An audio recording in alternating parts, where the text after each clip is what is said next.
2002년 3월 26일 오후 3시, 재앙이 조용히 중국 산동성 이엔타이의 한 작은 마을에 닥쳤습니다. 귀국하여 친척을 방문 중인 유학생 부부는 낮잠을 자고 있었습니다. 그때 마른 체격의 한 인물이 나무를 패는 도구를 들고 그들의 침실로 들어갔습니다. 불과 몇 분 만에 부부는 함께 목숨을 잃었고 그 인물은 방을 나와 접객실로 갔습니다. 그는 조심스럽게 전화를 걸어 경찰에 신고했습니다. 110입니까? 저는 자수하려고 합니다. 그리고 범인은 조용히 문 앞에 앉아 경찰이 도착하기를 기다렸습니다. 안녕하세요. 여기는 미스터리 수사국입니다. 오늘은 이 사건의 전말을 함께 알아보겠습니다. 1972년 6월 중국 산동성의 한 마을에서 한 가정에 여자아이가 태어났습니다. 그녀의 이름은 자오칭샹, 아샹이고 아버지는 자오위링, 노자오, 어머니는 쉬구이신입니다. 이 마을은 매우 외진 곳에 위치해 있으며 교통도 불편하고 경제도 매우 낙후되었습니다. 아샹의 부모님은 문맹인 농부였고 마을의 다른 사람들처럼 몇 평의 밭을 경작하며 생계를 이어갔습니다. 집안의 경제 사정은 넉넉하지 않았지만 모두가 평온하게 생활할 수 있었습니다. 딸이 태어났을 때 노자오는 크게 기뻐하지 않았습니다. 그 지역에는 남아를 중시하고 여아를 경시하는 풍습이 있었기 때문입니다. 두 해가 지나 노자오의 가정에는 아들 자오칭찬, 아촨이 태어났습니다. 그러나 이 아이는 태어난 지 얼마 되지 않아 뇌막염에 걸리고 말았습니다. 당시 농촌의 의료 환경은 매우 열악하여 아촨은 감기로 오진되었고 최적의 치료 시기를 놓치고 말았습니다. 노자오가 이상함을 느꼈을 때는 이미 너무 늦어버렸습니다. 그 결과 아촨은 완전히 회복되지 못해 간질 환자가 되고 말았습니다.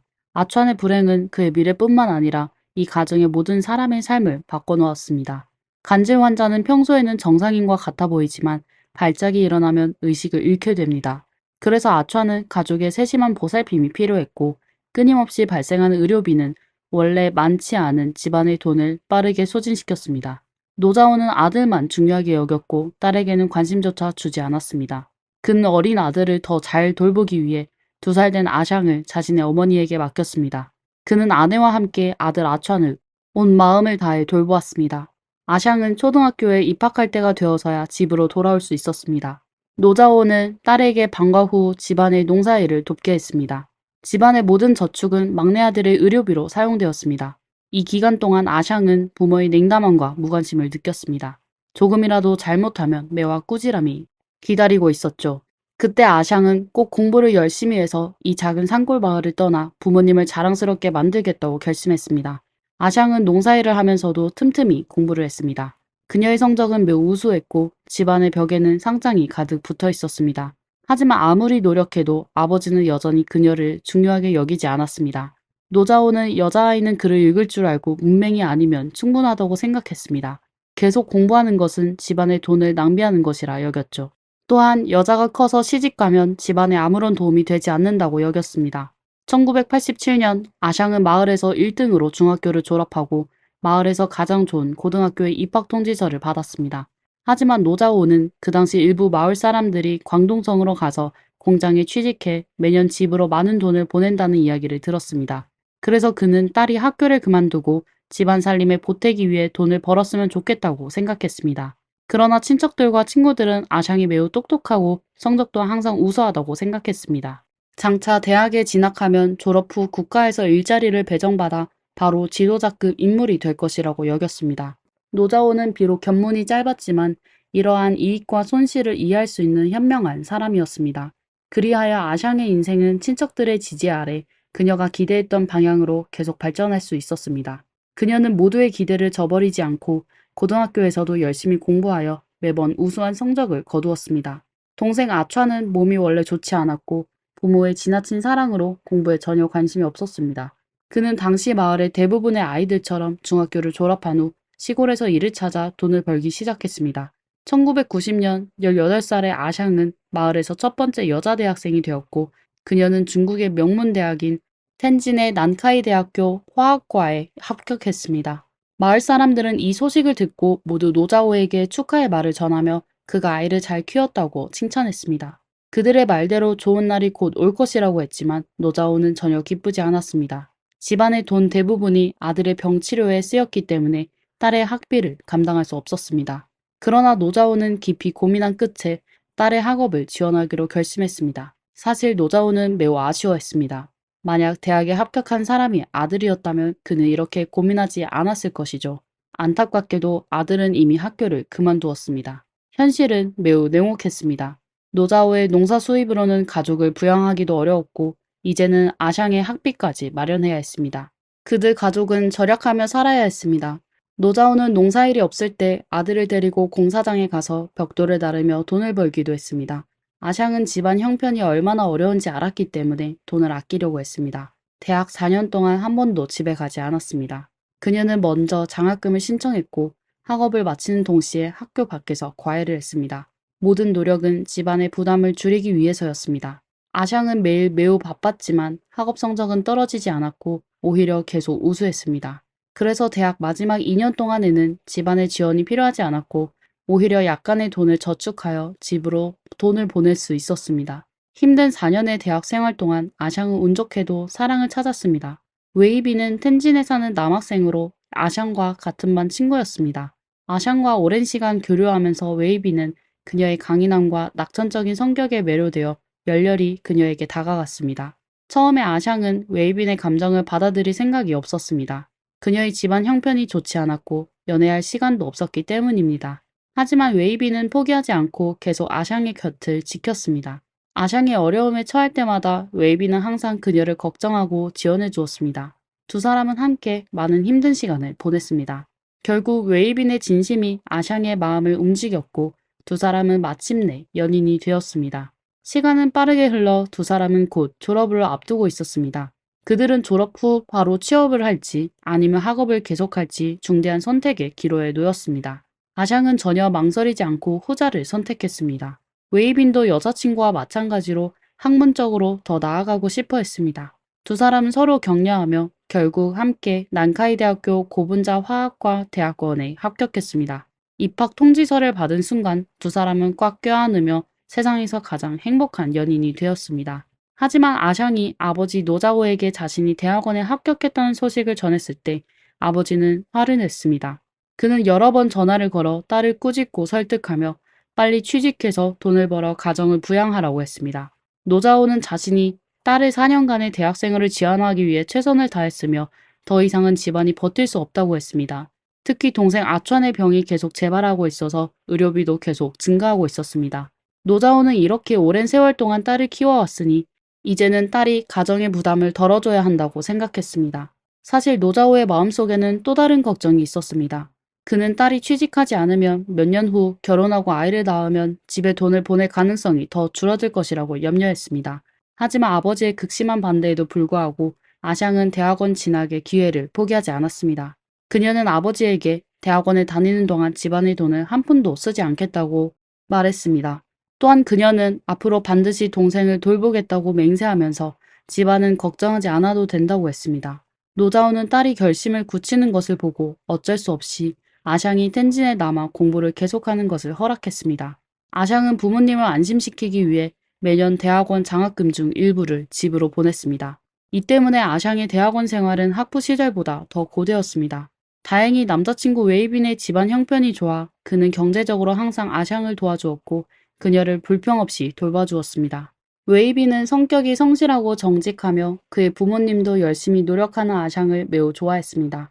그래서 두 사람은 1997년 대학원을 막 졸업하자마자 결혼했습니다.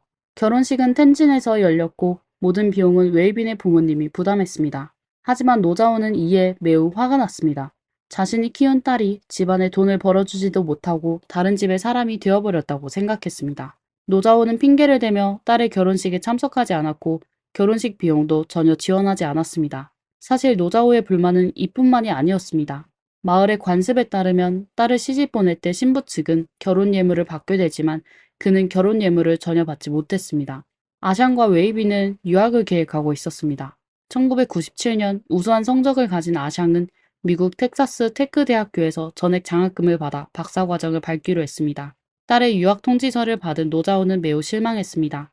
그는 딸이 18살에 대학에 진학한 후부터 그리고 딸이 25살에 대학원을 졸업할 때까지 딸이 자신에게 한 맹세를 지키길 기대했지만 딸은 이를 지키지 않았고 이제는 해외로 유학을 가겠다고 했습니다. 이 결정은 딸이 집안에 돈을 벌어주기를 바라는 그의 희망을 또 한 번 무너뜨렸습니다. 반면에 웨이빈의 부모님은 22,000위안, 약 418만 원의 돈을 모아 아샹의 옷과 비행기 티켓을 사주며 그녀의 유학을 전폭적으로 지원했습니다. 또한 웨이빈의 부모님은 이 돈을 아샹에게 갚으라고 요구하지 않았습니다. 아샹은 진심으로 감사 인사를 전한 후 미국으로 떠나는 비행기에 올랐고 이국 땅에서 새로운 학업 생활을 시작했습니다. 반년 후 웨이빈도 텍사스 테크 대학교에서 컴퓨터 석사 과정에 합격했습니다. 이번에는 IT 전공으로 전향했지만 장학금을 받지 못했기 때문에 학비와 생활비를 자비로 해결해야 했습니다. 아샹은 이 소식을 듣고 기뻐하며 바로 귀국해 웨이빈을 데리고 다시 미국으로 돌아갔습니다. 부부는 함께 미국에서 계속 학업을 이어갔지만 웨이빈은 자비로 공부를 해야 했기 때문에 여전히 생활은 매우 힘들었습니다. 아샹의 친구들은 나는 그들의 집을 방문한 적이 있는데 그들의 검소한 생활 수준은 많은 국내 사람들은 상상도 할 수 없을 정도였다 라고 말했습니다. 1999년 27세의 아샹은 임신을 하게 되었습니다. 이는 힘든 시기를 보내고 있던 두 사람에게 큰 놀라움과 기쁨이었습니다. 두 사람은 상의 끝에 이 아이를 낳기로 결정했습니다. 아이가 태어난 지 20일이 조금 넘었을 때 아샹은 실험실로 돌아가 다시 일과 학업을 이어갔습니다. 한 달도 채 되지 않은 아이를 이웃에게 맡길 수밖에 없었죠. 하지만 미국의 인건비는 매우 비싸 주간 보모조차도 모든 가정이 감당할 수 있는 비용은 아니었습니다. 아샹 부부는 한 달간 버틴 끝에 50일 된 아들을 텐진으로 보내 웨이빈의 부모님에게 맡길 수밖에 없었습니다. 아샹은 금전적 압박과 학업 스트레스 속에서 항상 불안한 나날을 보냈습니다. 특히 아이를 중국으로 보낸 후 매일 아들을 그리워했습니다. 그녀는 미국 친구들과 통화할 때 심지어 슬퍼서 울기도 했습니다. 다행히 아이는 할아버지와 할머니의 세심한 보살핌을 받았습니다. 1999년 말부터 2002년 초까지 3년 동안 웨이빈의 부모님은 아들과 며느리에게 돈을 요구하지 않았습니다. 아샹의 아버지 노자오는 아내와 함께 한 번도 텐진에 가서 외손자를 본 적이 없었습니다. 뿐만 아니라 딸이 미국에서 박사과정을 밟는 동안에도 노자오는 계속 딸에게 전화를 걸어 돈을 요구했다고 합니다. 아샹이 집으로 보낸 돈으로 노자오는 집을 새로 지을 수 있었습니다. 2001년 중반 아샹과 웨이빈은 드디어 학업을 마쳤습니다. 두 사람은 각각 화학 박사 학위와 컴퓨터 석사 학위를 받았습니다. 아샹은 존슨앤드존슨에서 첫 직장을 구했으며 당시 세전 연봉이 6만 달러 이상 약 8,250만 원에 달했습니다. 웨이빈은 아내를 따라 몇 개 주를 건너 미국 북동부로 이사했습니다. 두 사람의 친구들에 따르면 그들은 박사과정을 밟는 동안 돈을 모으지 못했으며 이사비를 지불하기 위해 친구들에게 돈을 빌려야 했습니다. 아샹이 직장에 다니기 시작한 후에도 그녀와 남편의 생활은 즉시 개선되지 않았습니다. 당시 미국은 1997년부터 2000년까지 경제 위기의 영향을 받고 있었으며 대부분의 기술 회사는 신입 직원을 채용할 여력이 없었습니다. 이로 인해 웨이빈도 적합한 일자리를 찾지 못하고 있었습니다. 2001년 말 그의 학생 비자 OPT가 만료되기 직전 마침내 한 소규모 회사에서 그를 고용하기로 하고 취업 비자를 제공하기로 했습니다. 그러나 세전 연봉은 36,000달러, 약 4,950만 원에 불과했고 고용 시작 날짜는 2002년 4월 초로 예정되었습니다. 이로 인해 부부는 드디어 조금은 여유를 가질 수 있었고 가정 수입도 학업 중일 때보다 증가했습니다. 아샹은 아들을 매우 그리워했기 때문에 부부는 2002년 봄 부모님을 방문하고 아이를 미국으로 데려가 함께 살기로 결정했습니다. 2002년 3월 18일 부부는 텐진으로 돌아와 가족과 재회했습니다. 아샹은 많은 도움을 준 시부모님께 감사의 마음을 전하기 위해 반년 동안 어렵게 모은 1만 달러, 약 1,375만 원을 꺼내 놓았습니다. 시부모님은 처음에 이를 거절했지만 아샹은 이 돈을 아이를 3년 동안 돌봐준 양육비라고 말하며 받아들여 달라고 했습니다. 아샹은 자신의 부모님을 위해서도 돈을 준비했지만 금액은 상대적으로 적은 1,600달러, 약 220만 원이었습니다. 2002년 당시 이 돈은 중국 농촌에서 상당히 큰 금액이었습니다. 아샹 부부가 귀국한 지 나흘 후인 2002년 3월 22일, 아샹은 남편과 함께 아이를 데리고 산둥에 있는 자신의 부모님을 뵈러 가기로 했습니다. 집으로 돌아가기 전에 아샹은 친구와 이 계획에 대해 이야기하며 전화와 통화에서 매우 낙관적이었습니다. 그녀는 부모님이 외손자를 보면 분명히 매우 기뻐할 것이라고 생각했습니다. 그러나 운명처럼 산동으로 떠나기 전날 새 식구에게 문제가 발생했습니다. 3살 난 아들이 출발 당일 계속 울며 보채기 시작한 것입니다. 아이가 전설 속의 부모와 함께 한 시간이 나흘밖에 되지 않아 친밀감이 형성되지 않았기 때문일 수도 있고 할아버지와 할머니를 떠나기 싫어서일 수도 있었습니다. 아이는 기차역에서 크게 울며 떼를 써서 결국 기차에 오르지 않았습니다. 어쩔 수 없이 아샹은 아버지에게 외손자를 볼 수 없게 되었다는 소식을 전할 수밖에 없었습니다. 노자오는 소식을 듣고 실망했지만 그때는 딸과 사위를 더 보고 싶어 했습니다. 오랜 세월 고향을 떠났던 아샹은 3월 23일 자신이 한때 떠나고 싶었던 곳으로 돌아왔습니다. 노자오는 딸과 사위의 귀환을 매우 기뻐하며 두 사람을 열렬히 환영했습니다. 그는 미국 유학을 마친 박사를 배출한 덕에 마을에서도 높은 지위를 가지고 있었습니다. 딸이 집안에 가져다 준 명성과는 달리 아들 아촨는 상황이 많이 달랐습니다. 그의 간질은 여전히 불규칙하게 발작했으며 그는 또한 여러 차례 다양한 이유로 고용주에게 해고당했는데 그 이유는 바로 이 병 때문이었습니다. 또한 아촨는 결혼 상대를 찾기 어려웠습니다. 아무도 병을 가진 사람을 평생 돌보고 싶어 하지 않았기 때문입니다.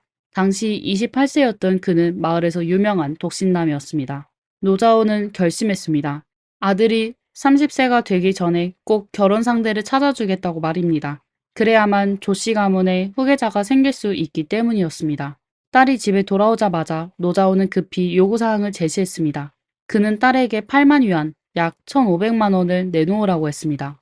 그는 아들에게 집을 사주려는 것이었습니다. 노자오는 현재 그 돈을 내놓을 수 없다면 우선 3,000달러, 약 412만 원을 내놓으라고 했습니다. 이 돈으로 급한 문제를 해결하겠다는 것이었습니다. 노자오가 이렇게 말한 이유는 얼마 전 이웃 마을의 한 소녀 집에서 마침내 결혼을 고려할 의향이 있다고 했기 때문입니다. 단 아촨이 군에 집을 가지고 있다면 결혼을 고려하겠다는 조건이었습니다. 아샹이 집으로 보낸 돈은 이미 노자오가 집을 고치는 데 사용했고 남은 돈은 아들의 의료 비용을 충당하기에 부족했으며 그들은 8,000위안, 약 150만 원의 외채를 지고 있었습니다. 노자오는 달러로 돈을 버는 딸과 사위가 동생을 돕는 것이 큰 문제가 되지 않을 것이라고 생각했습니다. 결국 아샹이 대학에 다닐 때 학비는 아버지와 아들이 건설 현장에서 육체 노동을 하며 번 돈으로 마련했기 때문입니다. 또한 아샹은 앞으로 동생을 돌보겠다고 맹세했었습니다. 하지만 아버지가 동생을 위해 군에 집을 사달라는 요구에 아샹은 단호히 거절했습니다. 그녀는 아버지에게 동생에게 집을 사주는 것은 불가능하다고 말했습니다. 이번에 집에 돌아오면서 부모님께 생활비로 1,000달러, 약 140만 원을 가져왔고 동생 의료비로는 600달러를 준비했다고 말했습니다. 그녀가 모은 1만 달러는 이미 시부모님께 아이를 돌봐준 감사의 뜻으로 드렸으며 그 외에는 현재 저축한 돈이 전혀 없다고 덧붙였습니다. 아샹은 집의 새 정원도 자신이 보낸 돈으로 지은 것이라고 지적하며 자신은 이미 최선을 다했다고 말했습니다. 사이 웨이빈도 장인어른의 지속적인 요구에 지쳤습니다. 그는 분노하며 노자오가 너무 탐욕스럽고 딸의 가족을 전혀 생각하지 않는다고 질책했습니다. 노자오는 이 말을 듣고 매우 화가 났으며 사위의 말에 큰 상처를 받았습니다. 결혼 전에는 딸이 매우 순종적이었고 항상 자신의 허락을 받아야만 무엇이든 했지만 웨이빈과 결혼한 후로는 완전히 달라졌다고 생각했습니다. 이번에 딸이 귀국했을 때 웨이빈의 부모님에게는 많은 돈을 주면서 자기 가족에게는 적은 돈만 준 것에 대해 매우 불만스러워했습니다. 노자오는 비록 화가 났지만 여전히 이성적이었습니다. 그는 딸과 사위와 다시 한번 잘 이야기하면 그들이 결국 동의할 것이라고 생각했습니다. 3일 후 노자오는 다시 딸과 사위와 이 문제에 대해 이야기했습니다. 그는 딸에게 과거 자신과 아들 아촨이 열심히 일해 번 돈으로 그녀를 대학에 보낼 수 있었다고 상기시켰습니다. 그와 아들의 노력 없이는 아샹이 오늘날의 성공을 거둘 수 없었을 것이라고 말했습니다. 아샹은 자신의 초기 약속을 지켜 동생 아촨에게 집을 사줘야 하며 동생이 결혼할 기회를 가져야 한다고 말했습니다. 그러나 아샹은 다시 한번 아버지에게 자신과 웨이빈의 상황도 매우 어렵다고 설명했습니다. 두 사람은 미국에서 필수 지출이 많고 월급도 그리 높지 않다고 말했습니다. 아이도 곧 유치원에 갈 나이가 되었습니다. 미국에서 유치원에 보내는 것도 큰 비용이 들기 때문에 지금 아샹은 재정적인 여유를 찾아야 했습니다. 이 어려운 시기를 지나면 그녀는 매년 부모님께 부양비를 보낼 것이라고 약속했습니다. 그러나 동생을 위해 집을 사주는 것은 도저히 할 수 없었습니다.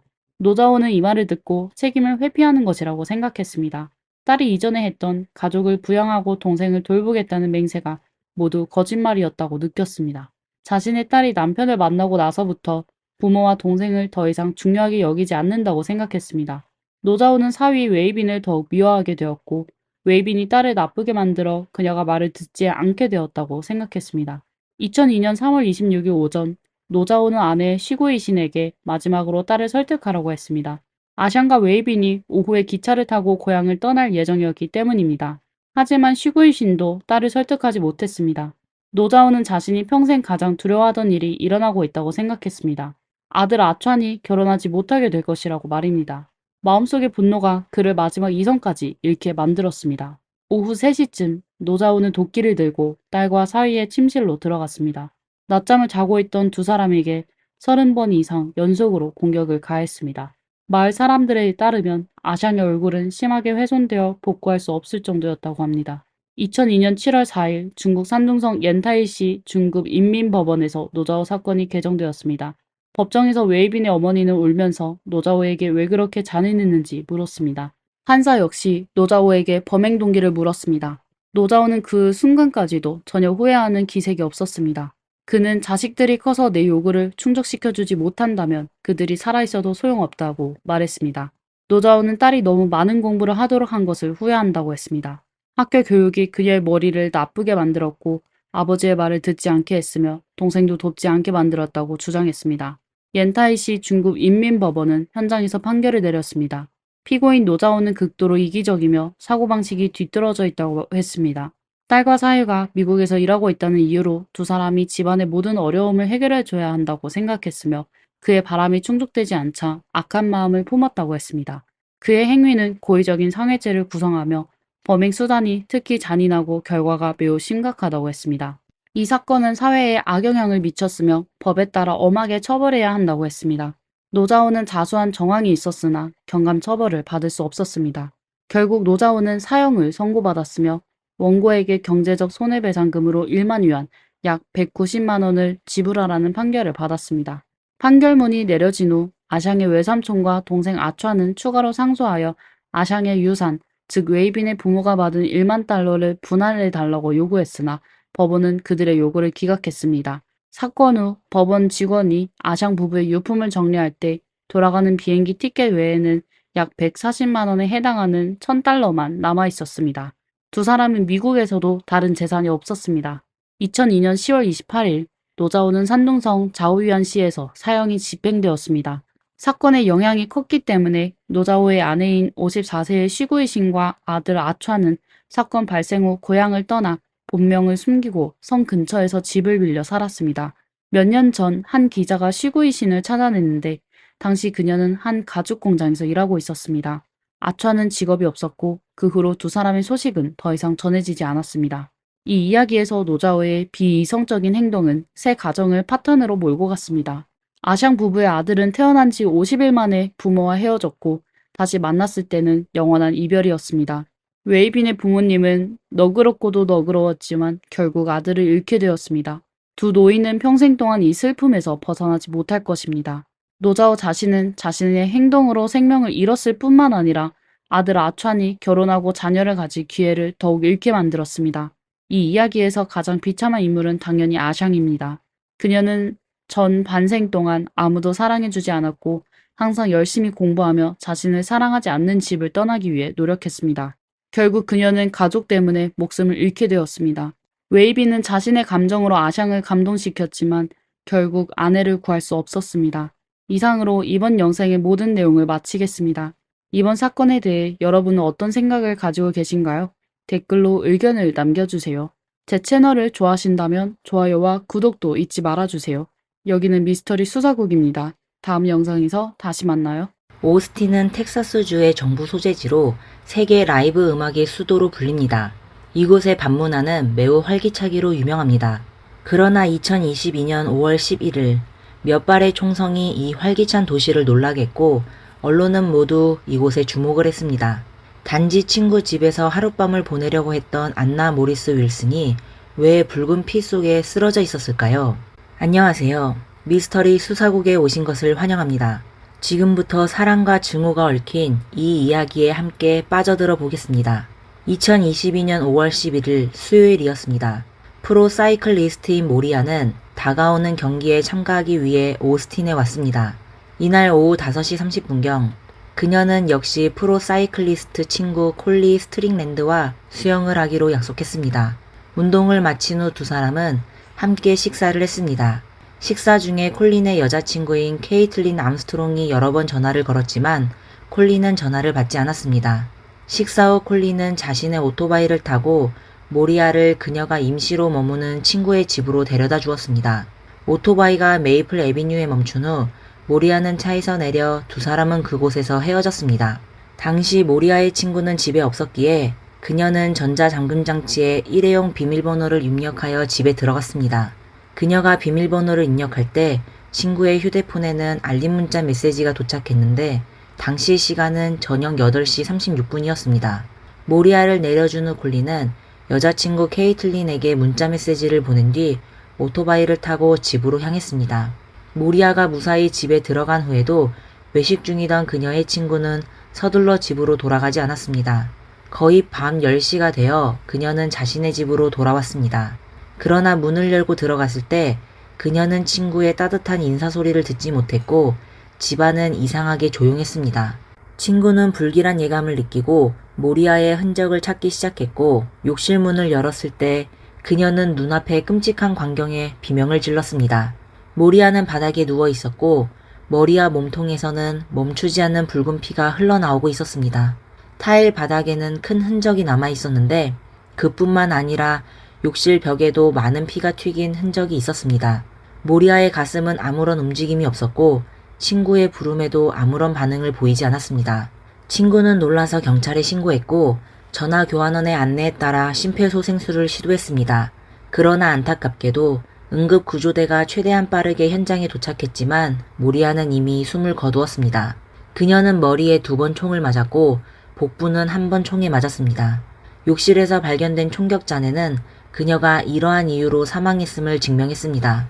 처음에는 경찰이 모리아의 친구를 조사했지만 그녀의 혐의는 곧 풀렸습니다. 부검 보고서에 따르면 모리아는 먼저 머리에 2번 총을 맞았고 쓰러진 후 복부에 1번 더 총을 맞았습니다. 세 번째 총격은 그녀의 몸을 관통하여 바닥의 콘크리트에 깊은 자국을 남겼습니다. 현장에는 어떠한 재산도 도난당하지 않았습니다. 따라서 경찰은 모리아를 공격한 사람이 처음부터 그녀를 살려둘 의도가 없었다고 확신했습니다. 모리아는 외지인이었고 오스틴에서 아는 사람이 많지 않았습니다. 그래서 경찰은 곧 그녀와 함께 식사했던 콜린과 그의 여자친구 케이틀린을 찾았습니다. 그 후 경찰은 이 사건의 가장 중요한 단서를 발견했는데 그것은 바로 거짓말로 가득 찬 삼각관계였습니다. 사람의 관계를 더 알아보기 전에 모리아의 짧지만 화려한 인생을 되돌아보겠습니다. 1986년 5월 18일 모리아는 뉴햄프셔에서 태어났으며 그녀의 가정은 매우 부유했습니다. 나중에 가족은 아름다운 풍경이 있는 버몬트로 이사하여 그곳에 정착했습니다. 모리아의 아버지 에릭은 스키 코치였으며 1977년에 국가 스키팀에 합류한 적이 있었습니다. 어머니 카렌은 자전거 코치로 그들이 버몬트로 이사온 이유는 근처에 좋은 스키 장소인 버크마운틴이 있었기 때문입니다. 이렇게 모리아는 운동 분위기가 가득한 가정에서 자랐고 중학교에 다닐 때는 이미 매우 뛰어난 실력을 가지고 있었습니다. 하지만 그녀는 완벽주의 성향을 보이기도 했습니다. 부모는 딸이 스스로에게 너무 큰 압박을 줄까 걱정하여 그녀에게 심리상담사를 붙여주기도 했습니다. 모리아는 아버지의 재능을 이어받아 스키에서도 뛰어났습니다. 동시에 학교 축구팀의 리더였고 유망한 사이클 선수이기도 했습니다. 가족이 버몬트로 이사한 후 에릭은 현지의 버크마운틴 아카데미에서 스키 코치로 일하게 되었습니다. 이 학교는 알파인 스키 선수를 양성하는 유명한 학교인데 모리아도 자연스럽게 이 학교에 입학하여 2014년에 졸업했습니다. 그 후 모리아는 다트머스 대학교로 진학하여 공학을 공부했고 2019년에 학사학위를 취득했습니다. 졸업 후 모리아는 먼저 일반적인 직업을 선택하여 회사에서 수요 계획 담당자로 일했습니다. 하지만 얼마 지나지 않아 그녀는 이런 반복적인 일상이 자신에게 맞지 않다는 것을 깨닫고는 사무실을 떠나 자신이 사랑하는 운동을 다시 시작하기로 결정했습니다. 세미프로 자전거 선수에서 프로 자전거 선수로 모리아는 자신의 운동 재능을 완전히 발휘했습니다. 뿐만 아니라 그녀는 여러 대회에서 우수한 성적을 빠르게 거두었습니다. 이후 코로나19의 영향으로 많은 자전거 경기가 중단되었지만 모리아의 운동 열정은 전혀 식지 않았습니다. 2020년 11월, 그녀는 혼자서 모하브의 화이트 림 트레일로 향했습니다. 이 100마일 길이의 환상적인 트레일은 그랜드 캐니언을 가로지릅니다. 그녀는 자전거를 타고 물주머니와 물병 2개만 가지고 출발해 7시간 만에 완주하여 여성 라이더 기록을 깼습니다. 모리아의 명성이 점점 커지면서 그녀가 아는 사람들도 많아졌습니다. 2021년 10월, 그녀는 한 자전거 행사에서 오스틴에 사는 콜린을 만났는데 두 사람은 이전에 다른 행사에서 알게 된 적이 있었습니다. 당시 콜린은 막 연애를 끝낸 상태였고 모리아도 남자친구와 헤어진 지 얼마 되지 않았습니다. 이후 두 사람은 서로에게 호감을 느끼고 데이트를 시작했지만 그들의 연애는 오래가지 못했습니다. 아마도 둘 다 이전의 관계에서 상처를 받았기 때문일 것입니다. 그 후 모리아는 캘리포니아로 떠났고 콜린은 전 여자친구 케이틀린과 다시 화해했습니다. 그렇게 생활은 평안하게 지속되었습니다. 헤어진 후에도 모리아와 콜린은 친밀한 관계를 유지했는데 평소 그들은 문자 메시지를 주고받았고 경기장에서 만나기도 했습니다. 이 삼각관계를 설명하기 전에 여러분은 모리아가 이미 세상을 떠났다는 점을 기억해 주시길 바랍니다. 따라서 이 영상에서 대부분의 이야기는 콜린이 기자와 경찰에게 한 말입니다. 그의 말이 얼마나 신뢰할 수 있는지는 여러분 스스로 판단해야 합니다. 케이틀린의 직업은 요가 강사이자 부동산 중개인으로 자전거 커뮤니티와는 관련이 없었습니다. 처음에 케이틀린은 모리아와 콜린이 한때 사귀었던 사실을 알지 못했고 두 사람이 그냥 평범한 이성 친구라고만 알고 있었습니다. 하지만 그녀는 두 사람의 친밀함을 이해할 수 없었고 종종 질투심에 화를 냈었습니다. 케이틀린은 콜린의 휴대폰을 빼앗아 모리아가 보낸 문자를 삭제하고 그녀의 전화번호를 차단하기도 했습니다. 콜린의 대응 방식도 현명하지 못했는데 그는 모리아와의 연락을 유지하기 위해 몰래 모리아에게 가명을 지어주었습니다. 2022년 1월, 모리아와 콜린은 아칸소에서 열리는 자전거 행사에 초대되었습니다. 콜린의 여자친구인 케이틀린도 함께 갔고 이로 인해 케이틀린은 모리아를 만나게 되었습니다. 이때 모리아는 자신이 이미 이 커플 사이의 갈등 원인이 되었다는 사실을 알지 못했기에 세 사람 사이의 감도는 이상한 분위기에 대해 매우 이상하게 느꼈습니다. 비록 세 사람은 직접적으로 충돌하진 않았지만 모리아는 이후 콜린에게 매우 의미심장한 문자를 보냈습니다. 그 문자에는 이렇게 쓰여 있었습니다. 이번 주말은 나를 매우 불편하게 만들었어. 도대체 무슨 일인지 알고 싶어. 만약 네가 나와 그냥 친구로 지내고 싶다면 그렇게 보이기도 하니깐 그거 문제는 없어. 하지만 난 여전히 너와 진지하게 대화하고 싶어. 솔직히 말해서 내 마음이 혼란스러워서 이 상황을 어떻게 이해해야 할지 잘 모르겠어. 많은 사람들이 보기에 이 몇 마디는 콜린이 언론 앞에서 모리아와 단순한 친구 사이라고 말한 것이 거짓말임을 증명합니다. 그는 모리아와 어느 정도 애매한 관계를 유지하면서 동시에 케이틀린과도 교제하고 있었을 가능성이 큽니다. 따라서 그는 케이틀린을 질투심 많은 여성으로 몰아가며 자신의 책임을 회피하려 했습니다. 이 혼란스러운 관계는 케이틀린이 남자친구가 실제로 모리아와 데이트를 했다는 사실을 우연히 발견하면서 절정에 달했습니다. 케이틀린의 한 친구는 그녀가 화가 나서 온몸을 떨며 모리아를 죽여버리겠다고 말하는 것을 목격했습니다. 물론 그 친구는 그녀가 화가 나서 하는 험한 말일 뿐이라고 생각했습니다. 케이틀린의 마음속에서 그녀와 남자친구 사이에 생긴 모든 갈등의 원인은 분명해졌습니다. 남자친구와 모리아의 관계가 무엇이든 간에 콜린의 숨김은 명백히 문제였습니다. 그리고 모리아는 그녀의 판단으로 남자친구의 연인으로 낙인찍혔습니다. 그러나 평소에 남자친구에게 화를 자주 내던 케이틀린은 이번에는 두 사람의 관계를 알고도 숨기기로 결정했습니다. 이후 몇 달 동안 케이틀린은 침묵을 유지하며 자신의 방식으로 이 문제를 소화하려 했습니다. 그러나 2022년 5월 10일 모리아가 다시 오스틴에 오자 케이틀린의 억눌린 감정은 더 이상 통제할 수 없게 되었습니다. 콜린은 자신이 모든 것을 잘 숨기고 있다고 생각했고 케이틀린 몰래 모리아를 불러내어 함께 수영하고 저녁을 먹었습니다. 여기까지 이야기하면 왜 콜린이 여자친구의 전화를 계속 받지 않았는지 이해할 수 있을 것입니다. 뿐만 아니라 그는 모리아를 집에 데려다 준 후 죄책감을 느끼며 케이틀린에게 문자를 보냈습니다. 헤이, 너 밖에 나갔니? 나는 방금 북쪽으로 가서 앨리슨 아들네 집에 꽃을 전해주고 왔어.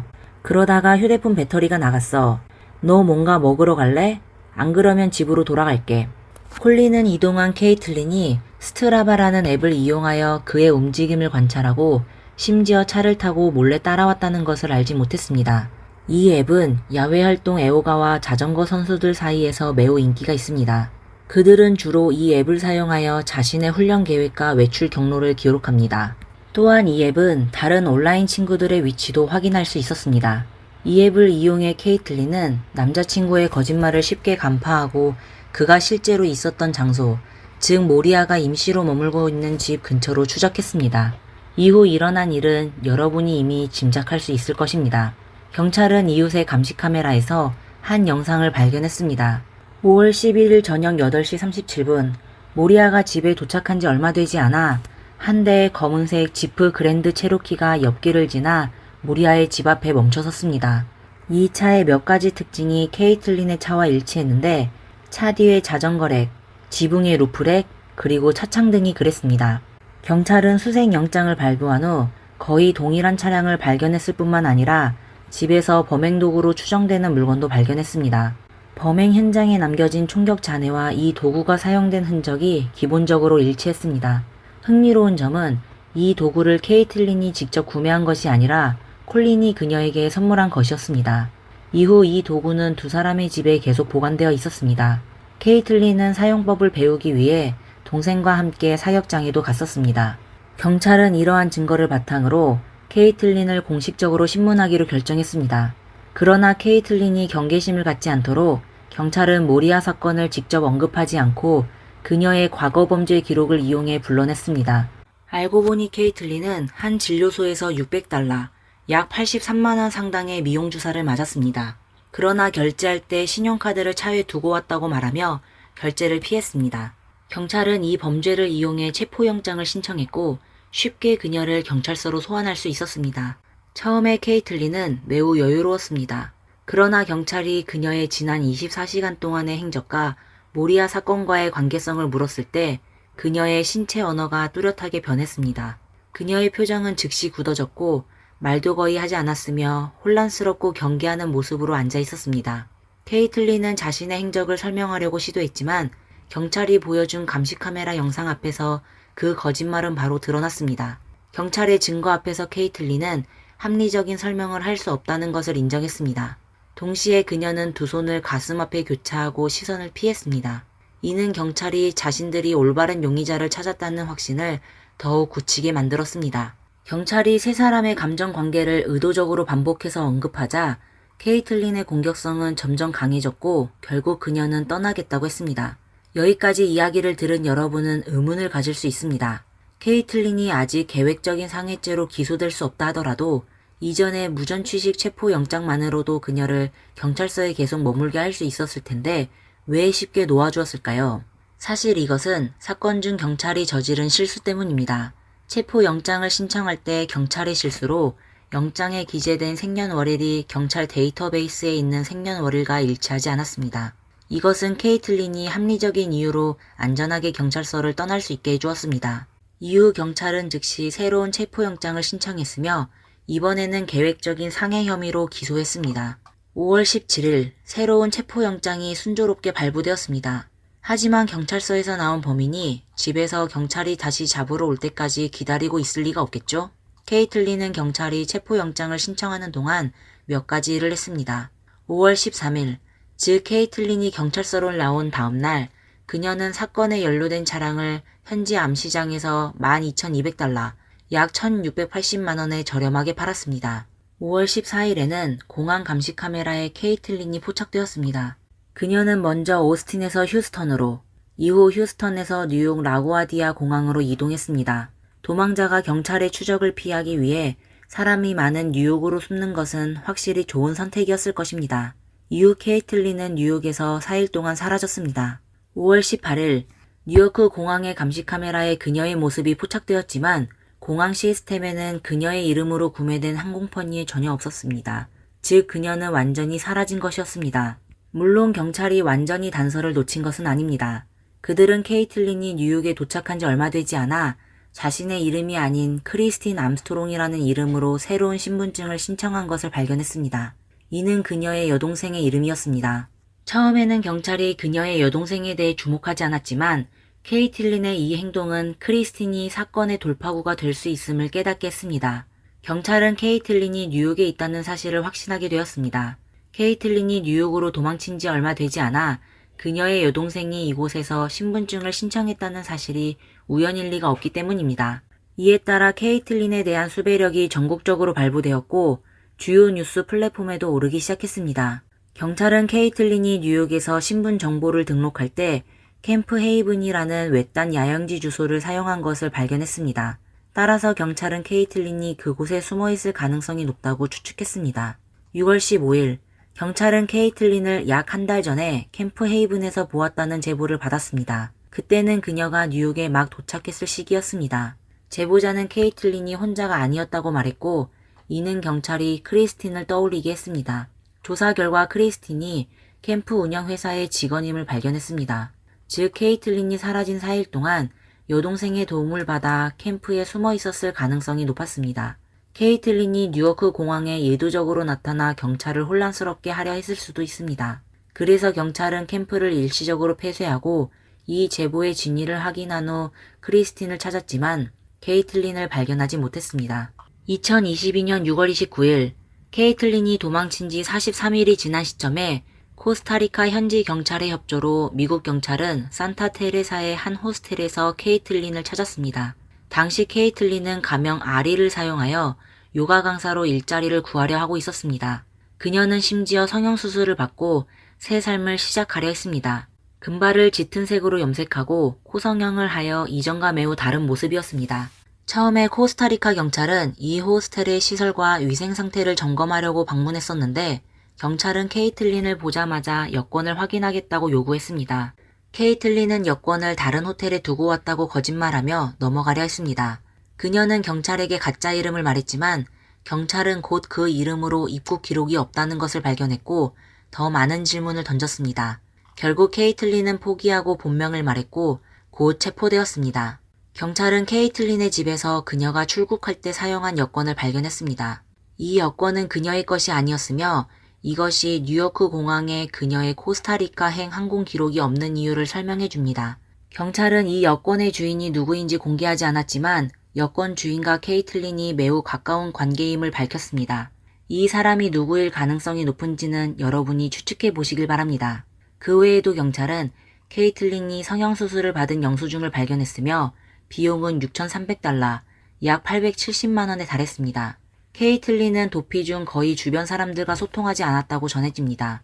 호스텔의 다른 손님들의 눈에는 케이틀린이 한 번도 말을 거는 모습을 본 적이 없었습니다.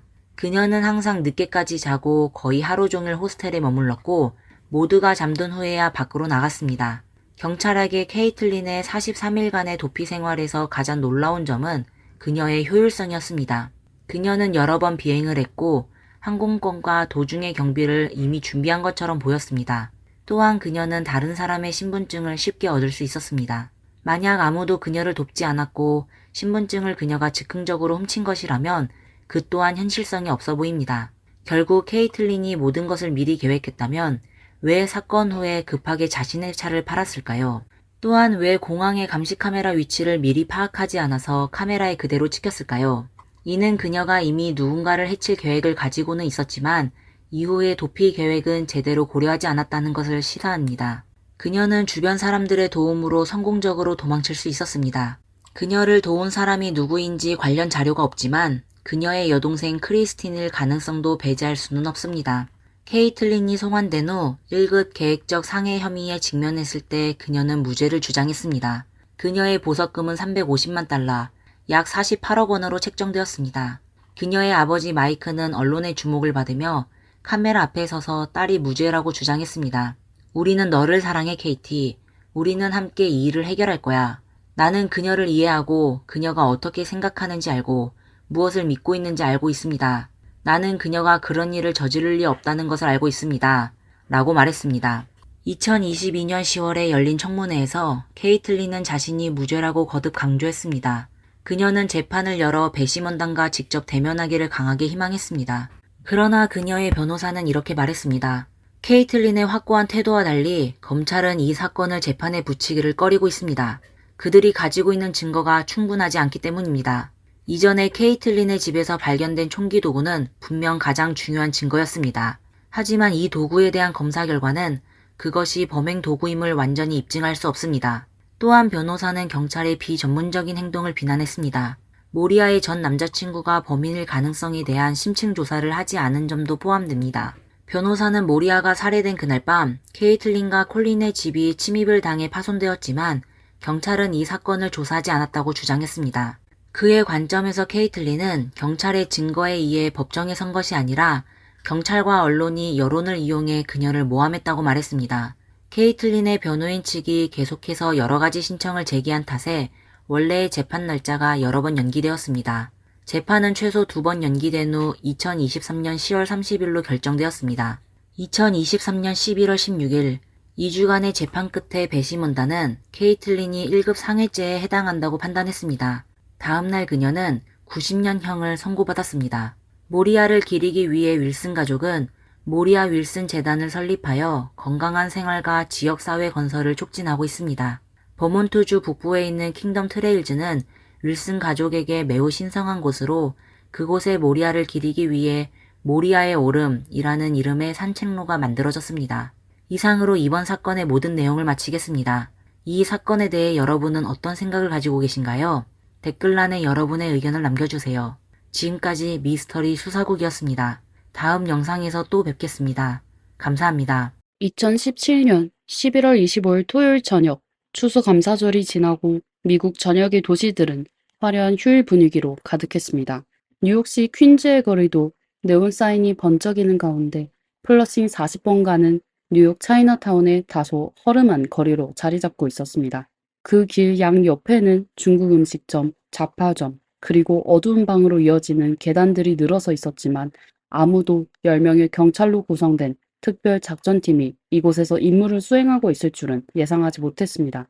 그 팀의 한 명인 잠입 경찰관은 임무를 마친 후 어두운 계단을 내려와 길가의 한 식당 장식용 크리스마스 트리 옆에 섰습니다. 그는 막 긴장된 신경을 풀기 위해 몸을 똑바로 펴려던 찰나에 갑자기 하늘에서 어떤 물체가 떨어져 그의 발밑을 강타했습니다. 놀랄 틈도 없이 그는 곧바로 떨어진 여성의 곁으로 달려갔습니다. 그의 시야에 들어온 것은 불과 몇 분 전까지만 해도 그와 대화하던 임무 대상자, 포니테일을 한 이름 없는 여성이었습니다.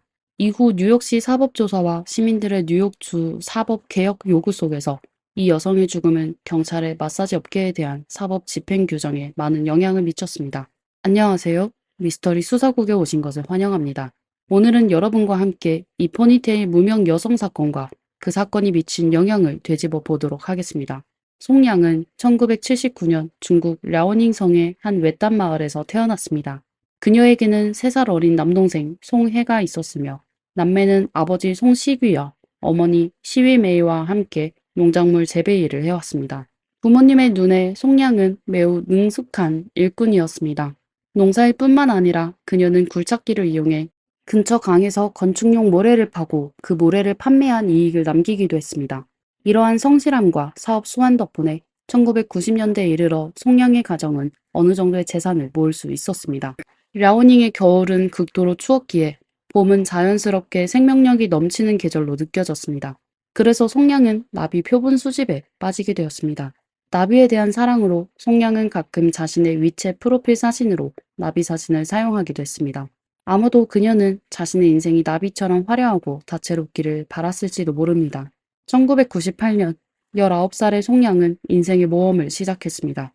그녀는 해외로 나가 금을 캐려는 대열에 합류하며 고향을 떠나 혼자서 사이판 섬에 도착했습니다. 사이판은 미국 자유령으로 이곳에서 송양은 많은 중국 젊은 여성들처럼 공장에서 일하며 미국 본토로 수출되는 옷을 생산, 제작, 판매하는 일을 맡았습니다. 그러나 불행히도 경제 위기의 영향으로 인해 사이판의 의류 사업은 2000년대 초반부터 규모가 점차 줄어들었고 이에 따라 여성 생산 노동자에 대한 수요도 자연스럽게 감소했습니다. 결국 송양은 어쩔 수 없이 의류업을 떠나 섬의 한 식당에서 종업원으로 일하게 되었습니다. 식당에서 일하는 동안 송양은 조장이라는 화교 출신 미국 시민을 만나게 되었습니다. 조장은 이혼을 했고 자녀가 있었으며 송양보다 40살이 많았습니다. 조장은 뉴욕에서 오랫동안 외식업에 종사해왔으며 다양한 인간관계를 잘 이해하고 있었습니다. 둘이 가까워지면서 성숙한 조장은 섬에서 홀로 생계를 이어가는 어린 소녀에게 치명적인 매력을 느꼈습니다. 그래서 가족의 강한 반대에도 불구하고 송량은 주저없이 자신의 아버지나 할아버지 뻘 되는 조장과 결혼을 결심했습니다. 당시 송량은 27세, 조장은 67세였습니다. 송량의 굳은 결심에 따라 그녀의 가족은 이 사실을 받아들일 수밖에 없었습니다. 2006년 결혼 후 얼마 지나지 않아 부부는 사이판에서 작은 베트남 식당을 열었습니다. 그들의 장사는 매우 잘 되었고 그 결과 섬의 두 번째 식당을 열게 되었습니다. 이번에는 규모가 훨씬 커져 150개의 테이블을 갖춘 식당이었습니다. 남편 조장은 주방을 책임지는 주방장으로 일했고 송량은 손님을 맞이하고 홀을 관리했습니다. 두 사람의 훌륭한 서비스 덕분에 매일 많은 손님들이 찾아와 식사를 했습니다.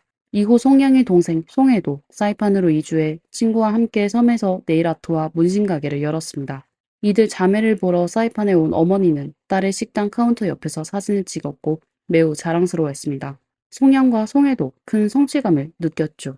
가족은 이제 좋은 날들이 계속될 것이라고 생각했지만 2011년에 발생한 대지진과 해일이 일본을 강타했습니다. 그 결과 일본인 관광객들이 더 이상 사이판으로 여행을 오지 않게 되었습니다.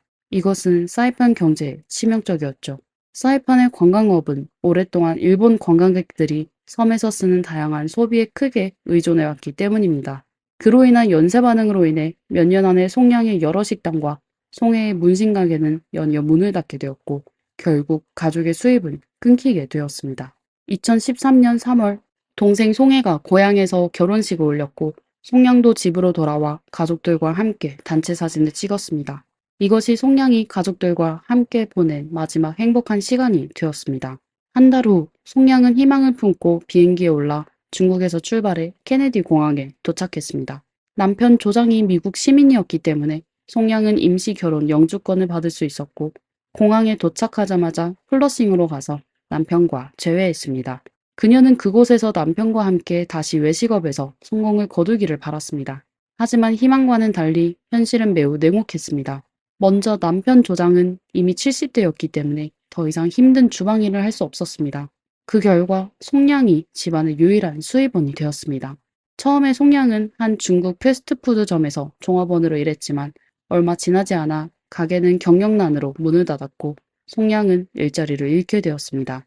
어쩔 수 없이 송량은 가정 간호사로 일하기 시작했고 마사지 과정도 배우며 부업으로 돈을 벌기 위해 노력했습니다. 이런 어려운 상황 속에서 한 친구가 송량에게 더 많은 돈을 벌 수 있는 기회가 있다고 알려주었는데 바로 40번가였습니다. 플러싱 40번가는 한때 숲길로 불렸습니다. 19세기 동안 이 길에는 아일랜드 이민자들이 살았습니다.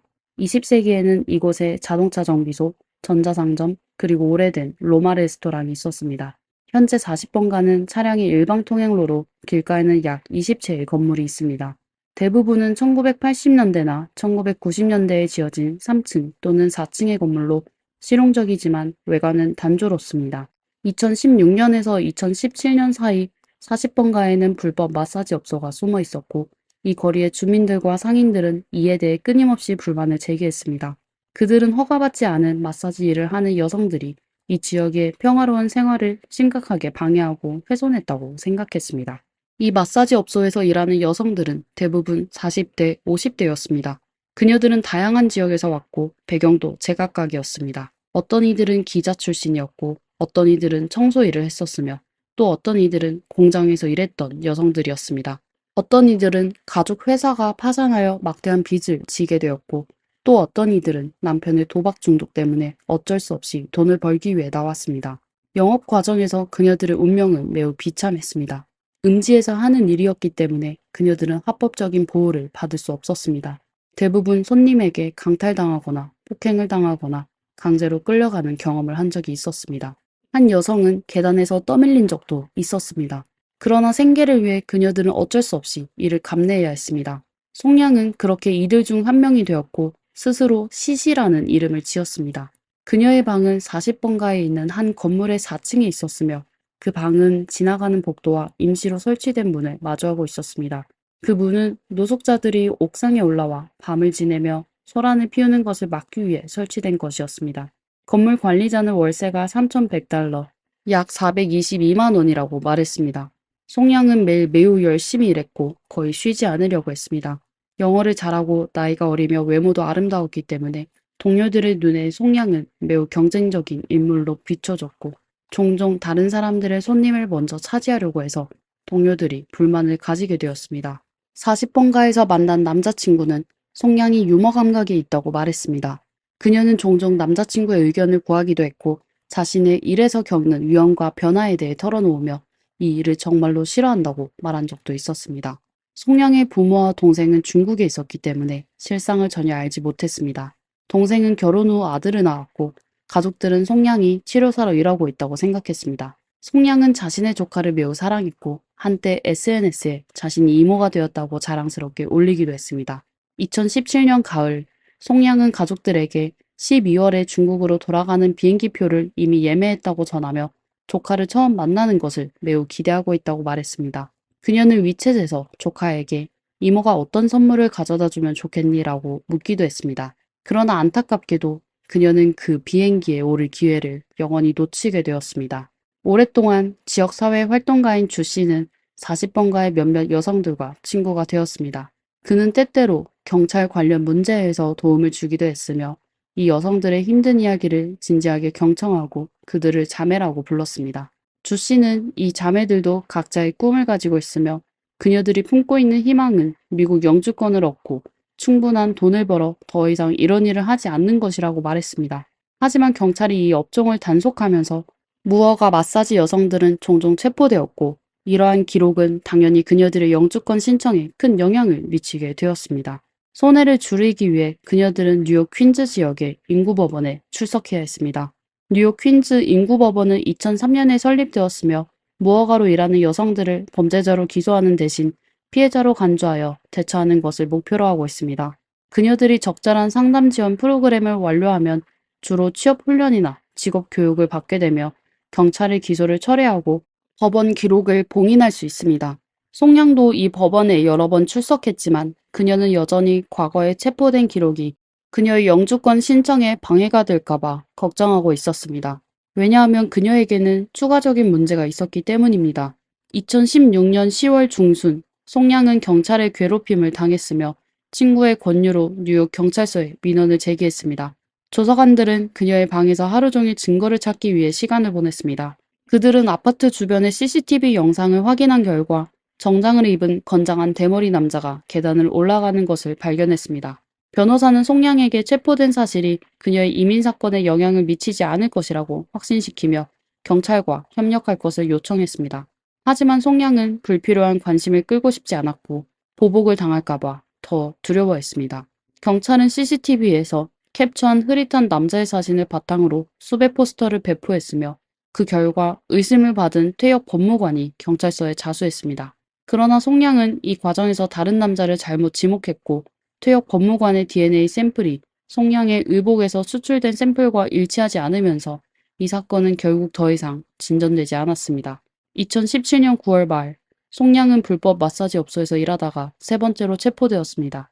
그녀는 수갑을 차고 40번가에서 경찰서로 끌려가 하룻밤을 구치소에서 보냈습니다. 변호사와의 대화에서 송양은 자신이 이제 어려운 결정을 내려야 하는 상황에 처했다고 말했습니다. 그녀는 과거의 자신이 삶에 대해 열정적이고 무척 성취지향적인 사람이었음을 떠올렸습니다. 무엇이든 완벽을 추구했지만 그녀는 자신의 인생이 이렇게 될 줄은 전혀 예상하지 못했고 실패한 느낌을 받았습니다.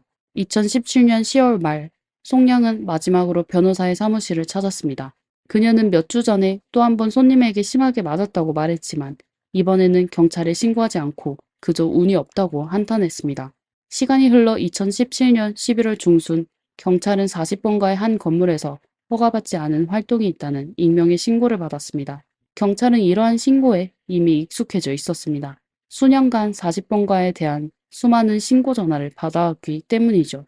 지난 10년 동안 그 신고된 아파트에서는 43건의 체포가 있었으며 가장 최근의 사건은 2016년 9월 말 송양이 연루된 사건이었습니다. 그때 그녀는 잠복 근무 중이던 경찰의 함정에 빠졌고 맞은편 좁은 보일러실로 숨어보려 했지만 실패했습니다.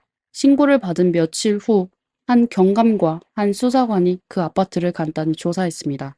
상황을 파악한 후 한 잠복경찰이 송양에게 전화를 걸었고 두 사람은 다음날, 즉 11월 25일에 만나기로 약속했습니다. 송량이 예상하지 못한 것은 약속한 그날 퀸즈 행동팀의 경찰들이 모였다는 것이었습니다. 그들은 그날 밤 단속할 7곳의 장소에 대해 논의했고 가장 가까운 40번가가 첫 번째 목표가 되었습니다. 10명으로 구성된 팀은 어둠 속에서 조용히 출발했습니다. 팀장은 2명의 체포 담당 경찰과 함께 첫 번째 차량에 탔고 다른 2명의 체포 담당 경찰은 두 번째 차량에 탔으며 세 번째 차량은 피의자 호송 차량이었습니다. 몇 분 후 잠복 경찰이 송양에게 접근했을 때 그녀는 특유의 나비 리본을 달고 있었습니다. 경찰은 송양에게 JD 포니테일, 즉 포니테일 무명 여성이라는 코드명을 부여했습니다. 송양은 잠복 경찰을 4층에 있는 자신의 방으로 데려갔습니다. 흥정을 벌인 후 경찰은 기회를 틈타 욕실로 들어갔고 송신기를 통해 증거를 확보했다는 신호를 보냈습니다. 이 신호는 동료들에게 이제 작전을 개시할 수 있음을 알리는 것이었습니다. 이때 송양은 점점 경계심을 느꼈고 경찰에게 욕실 문을 닫지 말라고 말했으며 당신 경찰이지? 라고 직접적으로 물었습니다. 잠복 경찰은 아니라고 답하며 송양의 서비스 태도가 좋지 않다고 핑계를 대며 나가려고 했습니다. 송양은 그를 밀어내고 문을 닫았고 방 안의 CCTV 영상을 확인하기 시작했습니다. 그때 이미 신호를 받은 세대의 경찰차가 40번가에 도착했고 4명의 경찰이 차에서 내려 아파트로 돌진했습니다. 계단을 오르는 도중 경찰들은 잠복 경찰과 스쳐 지나갔습니다. 경찰들이 송양에게 문을 열라고 요구하며 강제로 문을 열려 할 때 당황한 송양은 아파트의 북쪽 발코니로 뛰어갔습니다. 발코니에는 CCTV가 설치되어 있지 않았기 때문에 그곳에서 정확히 무슨 일이 벌어지는지는 아무도 알 수 없습니다. 아마도 송양은 도망치려 했을 수도 있고 발코니 옆을 지나가는 전선을 붙잡았을 수도 있고 혹은 아래층 식당의 거리로 돌출된 금속 간판으로 뛰어내리려 했을지도 모릅니다. 결국 송양은 잠복 경찰의 눈앞에서 추락했습니다. 이후 이 경찰은 오랜 시간 충격에 시달렸다고 합니다. 경찰은 얼굴, 머리, 그리고 몸 여러 곳에 골절상을 입은 송양을 병원으로 이송했으며 병상에서 그녀의 체포를 선언했습니다. 그러나 다음날 아침 그 체포 명령은 효력을 잃었습니다. 송양이 그녀에게 기쁨과 고통을 안겨주었던 이 세상을 떠났기 때문이죠. 12월 초 35세의 동생 송혜와 65세의 어머니 시위메이는 케네디 공항에 도착했습니다. 어머니 시위메이는 열 몇 시간 동안의 비행 내내 울음을 멈추지 않았고 동생 송혜는 강한 척하며 애써 견디고 있었습니다. 그들이 미국에 온 목적은 송양의 사망 원인을 밝히고 장례 절차를 진행하기 위해서였습니다. 얼마 전 송양의 남편이 어머니에게 전화를 걸어 송양의 사망 소식을 알렸습니다. 그는 경찰이 송양이 스스로 뛰어내린 것으로 보고 있다고 말했습니다. 어머니는 비통한 마음으로 아들 송혜에게 전화를 걸었고 송혜는 이 끔찍한 현실을 받아들일 수 없었습니다. 2017년 12월 말 비가 내리는 어느 날 송양의 장례식이 치러졌습니다. 남편 조장은 건강상의 이유로 캘리포니아에 오래 거주하며 송양과 떨어져 지내고 있었지만 급히 달려왔습니다. 의식이 끝난 후 동생 송혜는 슬픔을 참지 못하고 벽을 주먹으로 쳤습니다.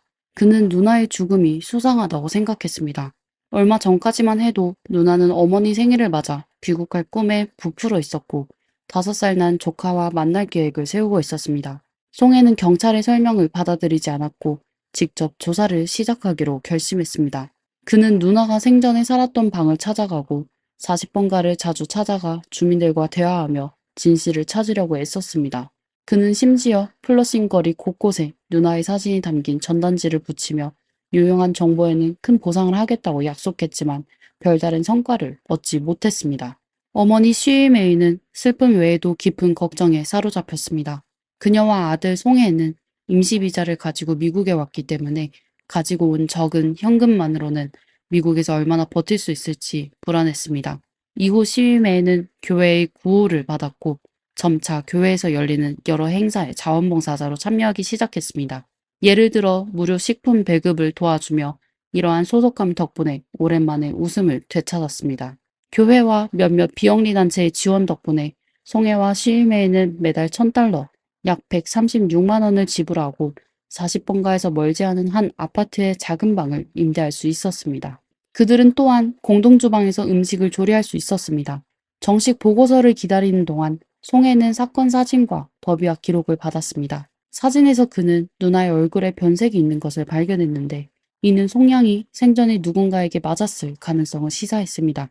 송해는 또한 누나의 손톱이 부러져 있는 것을 보았고 이는 그녀가 생전에 저항했을 가능성을 의미한다고 생각했습니다. 여러 가지 정보를 종합한 결과 송해는 이렇게 추론했습니다. 2016년 10월 누나가 경찰에게 신고했을 때 경찰 중 한 명이 그녀를 해쳤지만 경찰은 그 퇴역 경찰관을 보호했습니다. 그 사건이 해결되지 않은 후 송량은 경찰의 보복을 당했습니다. 2017년 9월 경찰은 그녀를 함정에 빠뜨려 증거를 확보했고 2달 후인 11월에는 다시 그녀를 체포했습니다. 이러한 경찰의 행동은 매우 의도적이었다고 송해는 생각했습니다. 또한 그는 누나가 경찰에게 성폭행을 당했을 가능성도 의심했습니다. 뉴욕시 경찰이 계속해서 송량을 괴롭히고 그녀를 협박하며 경찰의 정보원이 되도록 강요했기 때문입니다. 11월 25일의 치명적인 사건에 대해서는 송해는 누나가 경찰에 의해 건물에서 던져졌다고 믿고 있습니다. 그는 미국의 형사사법 시스템이 경찰에서부터 법의학자에 이르기까지 모두 진실을 은폐하려고 공모했다고 생각하고 있습니다. 2018년 조사팀의 조사관들이 송해와 그의 가족을 만나 경찰에 수개월간의 조사 결과를 통보했습니다. 그 결과에는 아파트 내부와 외부의 CCTV가 촬영한 22분간의 영상도 포함되어 있었습니다. 영상은 송량이 잠복경찰을 데리고 계단을 올라간 후 그를 방에서 내쫓고 계단을 올라가는 경찰들을 보며 놀라 발코니로 달려가는 모습을 보여주었습니다. 조사관들의 최종 결론은 2017년 11월 25일 밤 경찰의 특별임무 작전이 송량의 죽음을 초래한 원인이 아니라는 것이었습니다. 왜냐하면 송량이 행동을 취할 때 경찰은 아직 그녀의 방에 들어가지 않았기 때문입니다. 이 말에 송해는 분노하며 욕설로 반응했습니다. 그 후 송해는 자신의 조사를 계속했지만 미국에서 총 15개월을 머문 후 그는 모든 저축을 다 써버렸고 비자도 만료되었습니다. 그의 조사는 아무런 진전을 보지 못했습니다. 결국 그는 2019년 3월 누나의 유골을 가지고 고향으로 돌아가기로 결정했습니다. 이미 2017년 12월 17일에 시민들은 경찰서 밖에서 항의 시위를 벌였고 송량을 위한 촛불 집회도 열었습니다. 바로 이 촛불 집회에서 상호 지원단체인 레드 캐너리 송이 탄생했습니다. I want to end this speech with a moment of silence for Yang Song. My sister, our comrade, rest in peace and power. We will never stop fighting for you. 이 단체의 초기 목적은 송량 가족에게 법적, 재정적 지원을 제공하는 것이었습니다. 조직이 점점 더 성장하면서 레드 캐너리 송은 더 넓은 범위에서 소외된 계층의 권익을 보호하고 비허가 노동자들의 상태를 조사하며 다양한 공익활동에 참여하고 법적 이익을 적극적으로 추진하기 시작했습니다. 또한 비허가 노동자들에게 언론, 법률, 경제적 지원을 제공하고 있습니다. 현재 레드 캐너리송의 서비스 대상은 뉴욕에 국한되지 않고 점차 미국 전역으로 확장되고 있습니다. 2017년 초 뉴욕시 경찰청장 제임스는 맨해튼에서 기자회견을 열고 비허가 마사지에 종사하는 여성들을 체포하는 것만으로는 도시의 문제를 해결할 수 없다고 발표했습니다. 그는 사법적 역량을 집중시켜 그러한 거래를 초래하는 근본 원인을 해결하겠다고 밝혔습니다. 제임스 청장은 경찰들이 임무를 수행할 때 기존의 사고방식을 바꾸고 비허가 마사지 업소를 운영하는 사람들과 비허가 마사지를 구매하는 고객들에게 더 중점을 두기를 원했습니다. 그 결과 2018년에는 뉴욕시에서 비허가 마사지에 종사하는 여성들의 체포수가 전년 대비 20% 이상 감소했으며 반대로 체포된 고객 수는 크게 증가했습니다. 2021년에서 2022년도 뉴욕주 의회는 A8281 법안을 발의했습니다. 이 법안은 마사지 종사자들에 대한 면허 요구를 변경하지 않으며 위반 시 부과되는 처벌을 폐지하지도 않습니다. 그러나 이 법안은 비허가 마사지 업무에 대한 형사처벌을 폐지하고 비허가 마사지 종사자들에 대한 지방경찰과 지방검사들의 집행 권한을 제거합니다. 지지자들은 이 법안이 매우 중요한 진전이라고 생각합니다. 비록 이 법안이 아직 최종적으로 서명되지는 않았지만 언론 보도가 가져온 압력으로 인해 현재 경찰은 비허가 근무지의 운영자와 고객에게 주로 집중하고 있습니다. 물론 옛 40번가는 빠르게 진행되는 개발 속에서 과거의 모습을 바꾸었습니다. 송량의 이야기는 하나의 비극적인 노래입니다. 오늘날 뉴욕 플러싱에는 여전히 그런 그룹이 존재합니다. 그들은 위험한 방식으로 돈을 벌기로 선택하고 부당한 냉대를 견뎌내고 있습니다. 그들 각자의 뒤에는 고된 이야기가 있을 것입니다. 송량의 이야기에 대해 여러분은 어떤 생각을 가지고 계신가요? 여러분의 생각을 댓글로 남겨주세요.